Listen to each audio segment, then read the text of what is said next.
Welcome to the Bembas. I'm Benny King, and you're listening to Hawkeye State of Mind.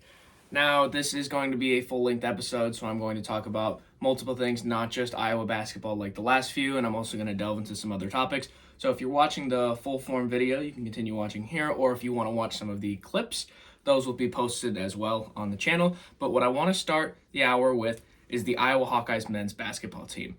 No shocker there, it's what I've been talking about on all of these on-camera episodes, but there's been some very interesting developments. So, first off, my prediction of Iowa against Purdue did not age very well. In fact, it was ridiculous. That's my bad. This is probably the most inaccurate I've ever been on this show. I'll say that first and foremost, because Iowa went to West Lafayette. They went to Purdue. And they hung around with them. They were right there. They were leading at halftime. I had a lot of confidence in this team, and I know this team had kind of fallen off and had some unfortunate struggles, like the game right before that when they lost at Maryland. But I thought that would be like a punch in the mouth. I thought that they would be more motivated, and I thought if they were that close, if we get them at Carver, we would have a better chance, and I was wrong. Purdue was very ready this time. Congratulations, Purdue. That's a good team right there, but let's see what was sort of reasons for this before I get into more of the positives in games following that. So I'm a little late to recap this one, but mostly because I was pretty upset about the result. But regardless, let's take a look at how some of our players did. So what have we said on the show? If Bennett Sturts and Tavian Banks crack 20, this team wins. Bennett Sturts got left with 19.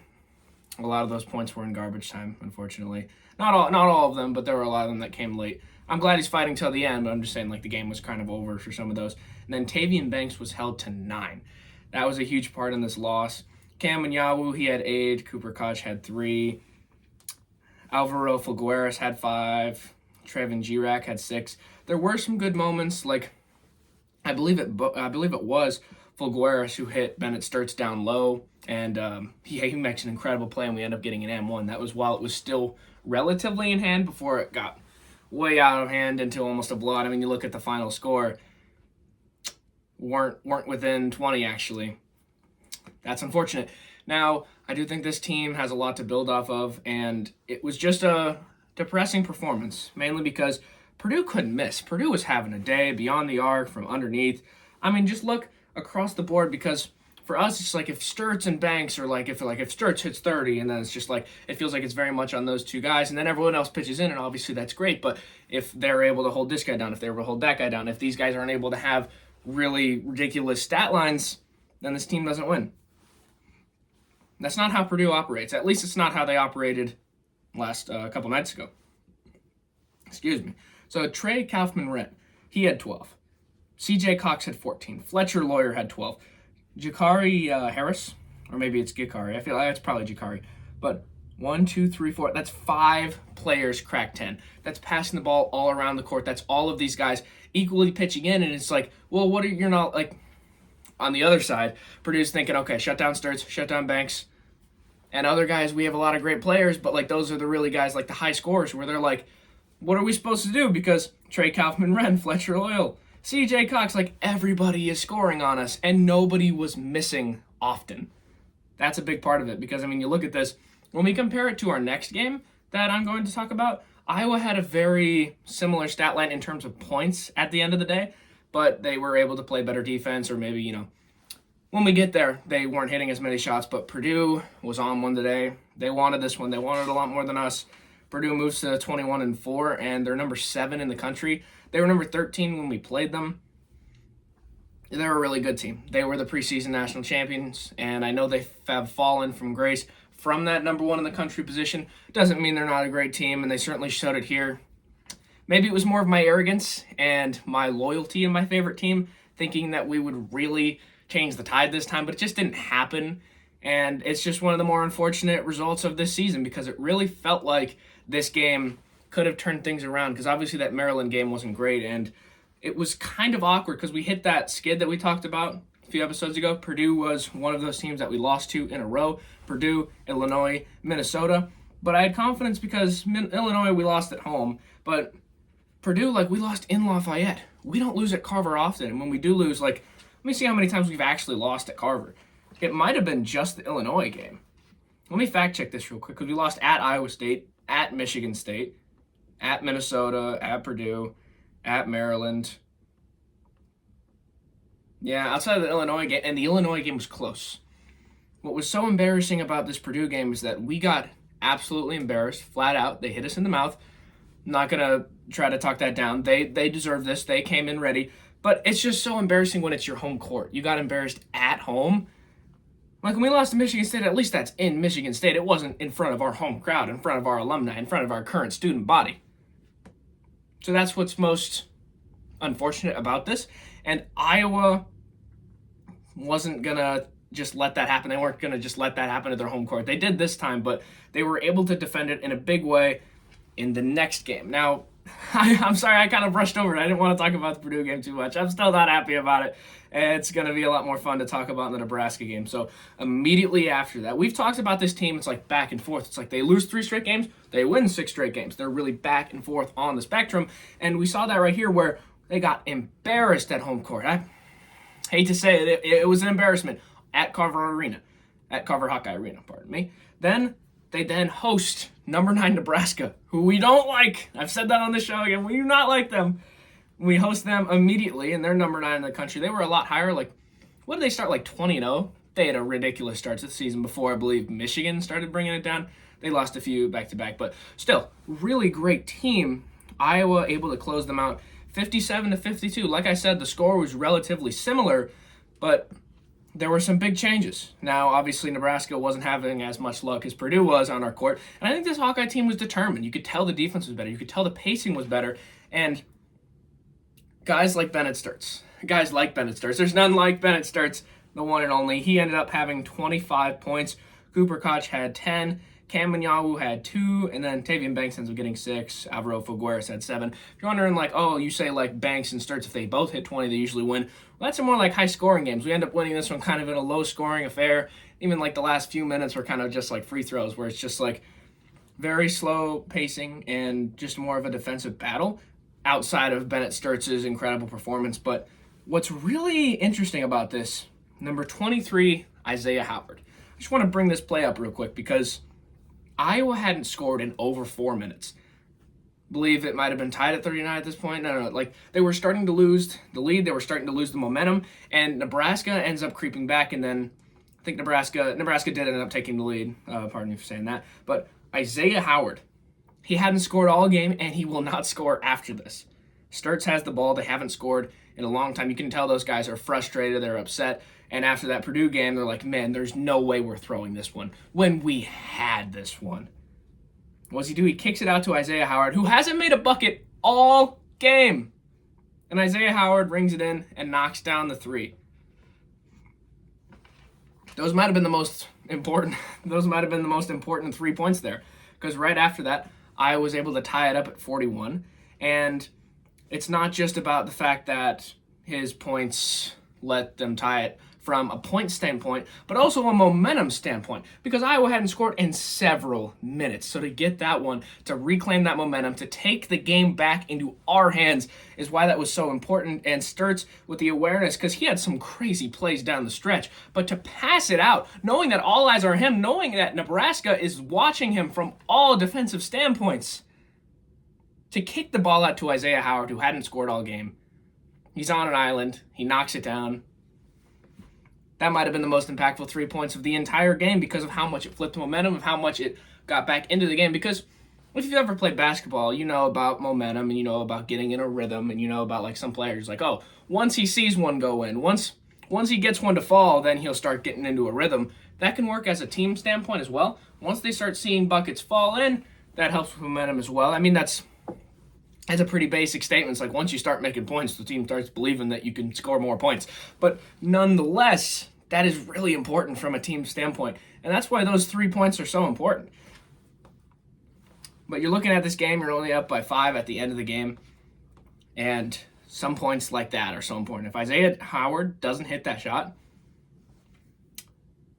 we might be talking about back-to-back embarrassing losses at home court. This one wouldn't be as embarrassing because we were in the game, but nonetheless, it's more embarrassing to almost like throw it when you had that in your grasp. But regardless, Iowa has a ranked win, finally. The first one in the Ben McCollum era. And isn't that crazy? Our head coach is Ben, and then our best player has been. Almost like that's the best name. Might be. Anyways, but Bennett Sturtz, I mean, what do you say about this guy? 25 points. And he had a couple of rebounds, a couple of assists as well, but every point mattered. As we said, that Isaiah Howard bucket, the one, like, he hits one shot. That's the reason we win this game. Like, Sturtz has 25, like Cooper Koch has 10, like all these guys score, but if Isaiah Howard doesn't hit that one shot to get the momentum back, to give us chances to tie it later, to give us chances to take the lead later, then we're probably talking about a different result here. That's why every point matters, not just from a point standpoint, but from a momentum standpoint. Once the team starts seeing those go in, guys like Sturtz, they end up getting going down low and late in that game. But Nebraska definitely brought the heat, and we'll be seeing them again in Lincoln, so we'll see how that one goes. But like Price Sanford, he had an incredible game. I mean, he only had 13 points. He kind of like slowed up later in the game, but like early, like he had some crazy shots. I believe he had one down low. There was one play I was kind of confused about. They called goaltending on Tavian Banks. Kind of looked like a LeBron chase down block style. I guess he was just a little late, but it was like, it felt like a huge moment. It was like, oh my goodness, and then that momentum gets stripped away because like, actually he was a little late. It's a goaltend. Then that reverts back to momentum, and that's why every piece of momentum that you're able to get is so important when you have depreciating plays like that. But this was a really great performance by Iowa. It really was. And Nebraska, obviously, is a great team. I mean, they were ranked above Purdue, not anymore, but like Nebraska, that's a great team. It really is. And it's so awesome to get this type of win because Nebraska is supposed to be better, obviously, but historically, Iowa's usually better. And we've kind of been big brother to Nebraska, especially over the past few years. But it's so much sweeter to get a win on them at our home court when they're the ones favored, when they're the ones ranked, and then we see a court rush. I'd said I was hoping to see one against Purdue. Wasn't close. That's once again, that's my bad. Please call me out on that. That's unfortunate that I did that. And I was literally like checking up on the game and like watching it because I was at work while the game was actually happening. Unfortunately, you got to do what you got to do to get the money. You know what I mean? But I was just like, oh, this is not aging well. I just said we would win. But regardless, to have this type of win against a ranked team and having it be a rival on your home court is so much sweeter. And seeing that court rush made the loss to Purdue, made the blowout loss to Michigan State, made all of these hardships worth it because it got us here. Because if we don't get blown out by Purdue, I don't know if they come in with the type of mentality or motivation that they need to take out a top 10 team that is also one of our bitter rivals. Maybe not. But all in all, I was having a solid season, honestly. It was kind of rocky, but once again, we're only in the first game of the Ben McCollum era. Let's give him some time. Let's have some patience. He's done a good job building this team, and their development of Bennett Sturtz is fantastic. Dare I say he could be a game changer for an NBA team soon. Man, just a great job by Ben's all around.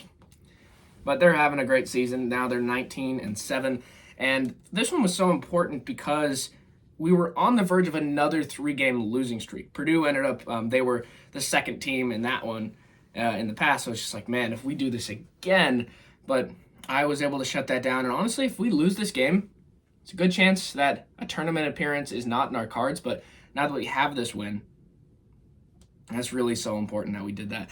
And immediately after this, we have to go to Wisconsin, another team that we do not like. Well, there's a lot of teams that we actually don't like. I mean, anytime in the Big Ten, you're like, I don't know. It's these Big Ten rivalries, not like they do it in the South. They have rivalries too. I'm just playing around. But they're going to play number 24, Wisconsin, next. And it's unfortunate because I don't care for Wisconsin too much. I mean, they're fine. I know some Wisconsin fans, but, you know, they just got kind of blown out by Ohio State. We'll see what happens when the next rankings release here in a few days. So we'll see if they're still ranked. Probably not, but they're still a formidable rival, and they're going to be all eyes on us. We actually play them tomorrow, so it's good that I'm talking about this now. So for now, they're number 24 in the country, but they're just such a weird team. We were talking about how great of a year Michigan is having for basketball. Michigan State and Michigan doing great, and they ended up knocking off Michigan a couple weeks back. And then just about a week ago, the day before Valentine's Day, they host Michigan State and they blow them out. So Wisconsin's home court advantage can't be undervalued here, and I think that's why I'm so worried because we have to go to them. I mean, they blew out Michigan State. Michigan State is number 15 in the country. They have a win against Illinois, who's a very formidable opponent. We know from when we lost to them.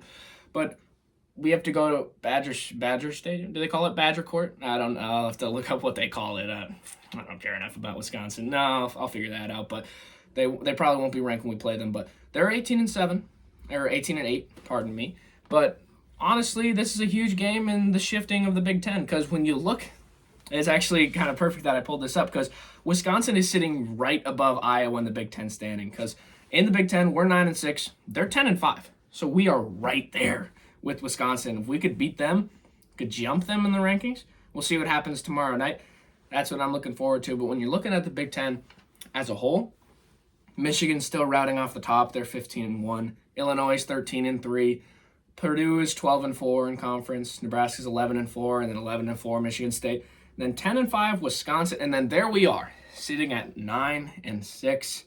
Overall, we're actually ahead of Wisconsin. We're 19-7. They're 18-8, as we just said. They had that loss to Ohio State, who's lingering behind us.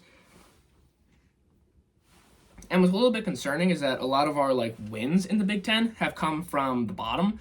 You look at Oregon, Northwestern, Maryland, who we split with, and then Rutgers, and then Minnesota we actually lost to, and then Washington we beat, USC we beat, but I don't know if we should have beat them, but we did. The scorebook, the stat book says that we beat them, so that's what I'm going with.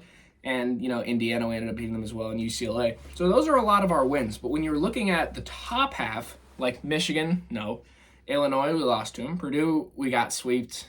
We got swept by them. And that's why you see number 4, Nebraska. That's why it was so important, because it stamps our name as a legitimate Big Ten contender. Maybe not legitimate, but definitely not illegitimate. We're not at the bottom, because that's where all of our wins were coming from in the Big Ten. It was all from the bottom. So to get a win of this type of caliber, because the only ones that we've had before that were all behind us.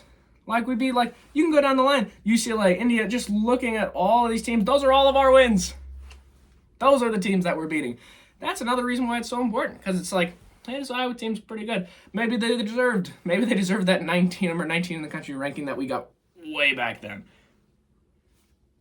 But we got a great chance to jump Wisconsin tomorrow night. It's going to be tough out in Wisconsin, because they have a solid home field. I just want to talk about football. Home court advantage. But look what happens when they go at Ohio State. They lose by double digits. But then at home, they beat Michigan State. On the road, they lost to Illinois in overtime, albeit. Illinois is a formidable opponent. They're still number 10 in the country. They lost at Indiana. But then they beat Ohio State at home. They beat Minnesota at home.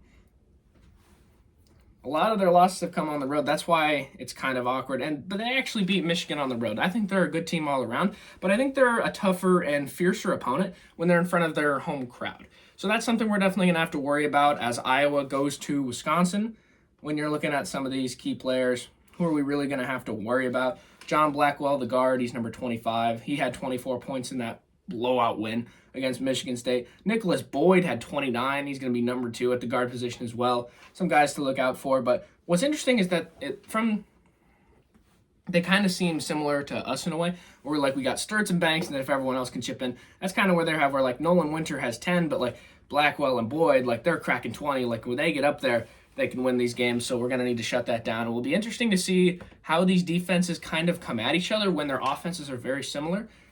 We'll have to see what happens, but Iowa is going to end up playing Wisconsin tomorrow night. We'll see how this men's team continues to progress, as they are now going to be taking on another ranked opponent, at least for the time being. We'll see what happens to Wisconsin, but Iowa is going to be taking on their 3rd ranked opponent in a row, and we'll see if they can meet the task as they did against number 9 Nebraska.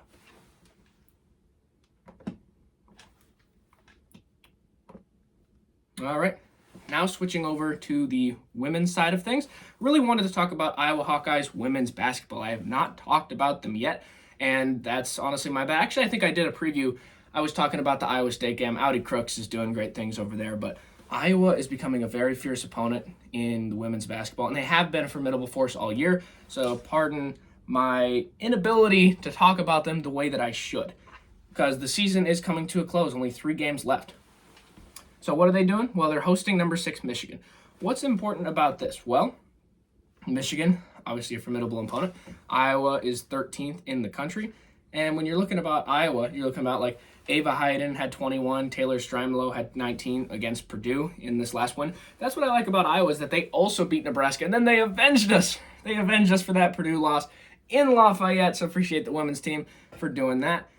But what's very interesting about this Michigan game that's coming up is that Stolke has been injured. Hannah Stolke has been, and I think they're saying it's an upper body injury. We'll see, or something along those lines. We'll see, because they're taking a day-to-day process on this. So we don't know if she'll be back, because they're hosting in Carver Hawkeye Arena tomorrow at 11. So tomorrow, if you want to check out these Iowa games, the men's team is going to end up playing at Wisconsin, but then the women's team is playing at home at, it's 11 for me. For some of you, it might be noon, but they're playing number 6 Michigan. And if Hannah Stolke can get healthy, that would be a huge improvement in this lineup. But all in all, it's a really great year for Iowa women's basketball, as it always has been. This is Iowa Women's Basketball University. It's probably UConn. Yeah, it's always UConn. But UCLA's at the top, 26-1. Michigan's 22-4. That's why this one would be huge. It'd be like, hey, we're top 2 in the Big Ten, and right now sitting at number 3. They could easily move up with that. We're in conference records. Michigan is 13-2. Iowa's 12-3. Could easily get a one-up on them with a win. That would be huge if they were able to do that. And when you're looking at this Big Ten, I mean, it's pretty deep though. There's a lot of teams behind them. Minnesota's 21-6. Ohio State's 22-5.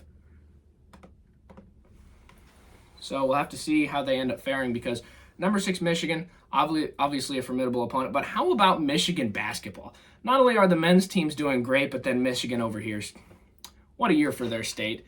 And they're just overall having a great year.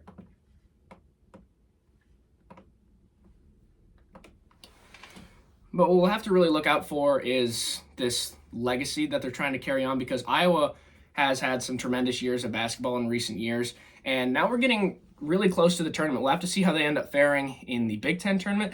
I do think that they're going to do really solid in that, but I mean, you're looking at this. If they beat Michigan, at Iowa, by the way, you get home field advantage here, then all of a sudden you're top 2 in the Big Ten. That would be huge for this team, and I think that they can do it. We'll have to see if Hannah Stolke comes back, because that's going to be huge. If Hannah Stolke can get healthy for this game, that is going to be huge. But that doesn't mean that they don't have great players across the board. As we said, they were able to beat Purdue. Now, it was a little closer than expected, like 83-74. You think, oh, if they have Stolke, they win that one with a little more ease.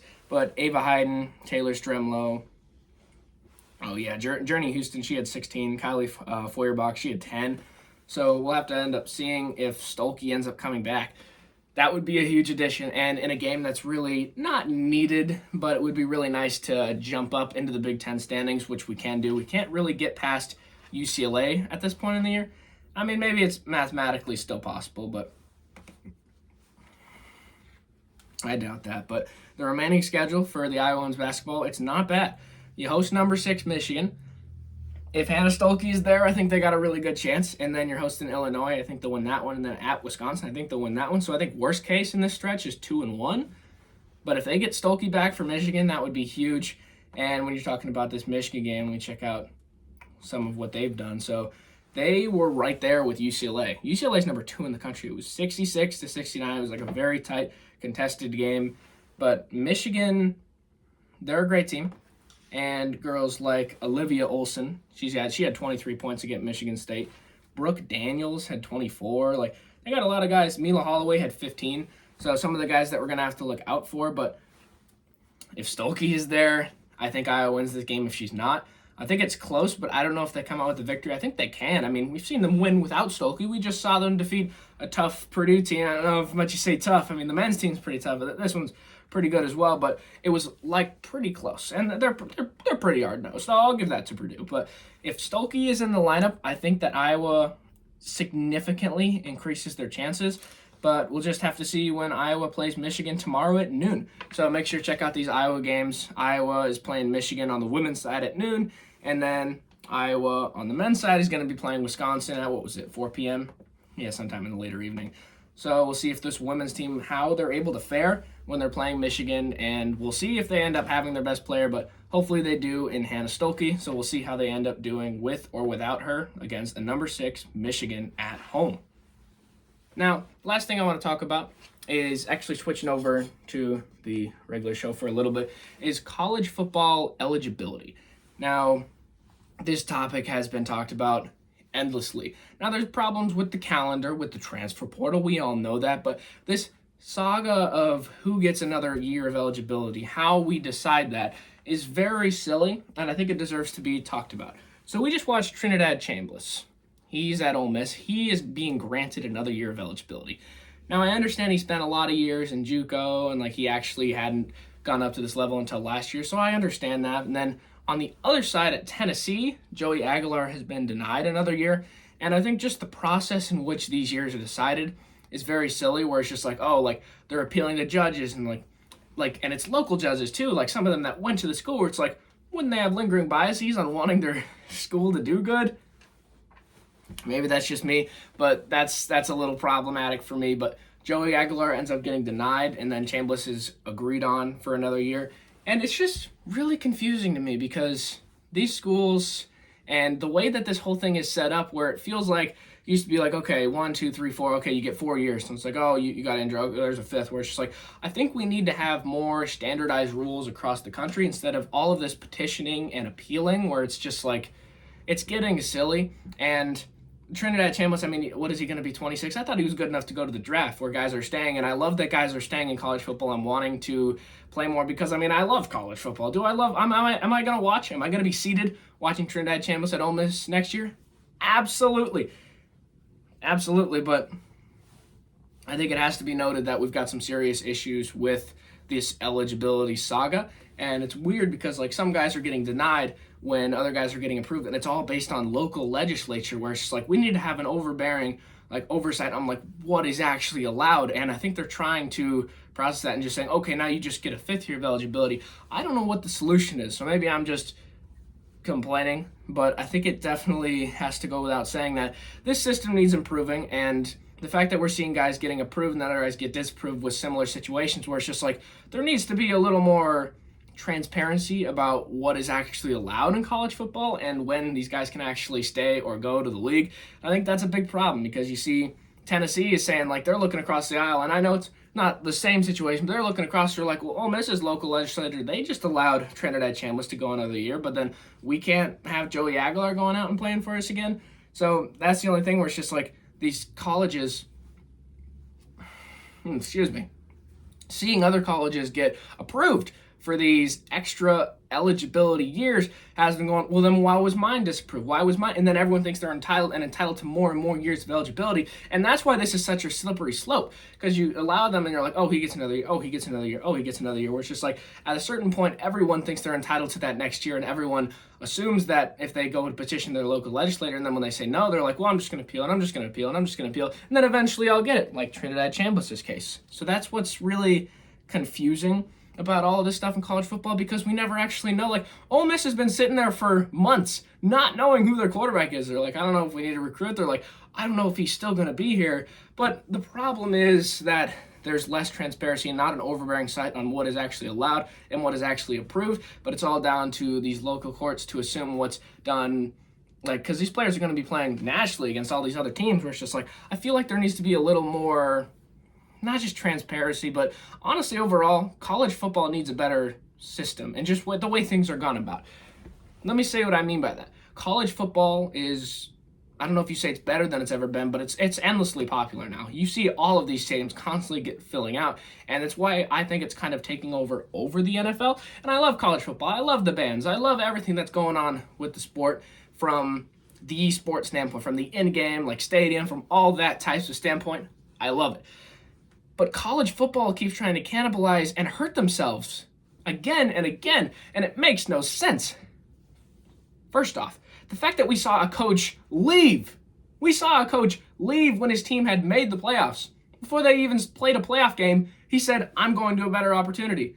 Better, in quotes. He thinks it's better. We'll see what ends up happening next year, but that shouldn't be allowed to happen.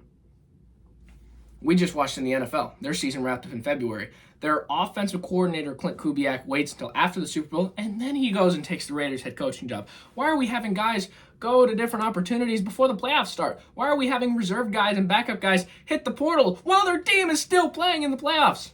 So the calendar's broken. The eligibility system is broken.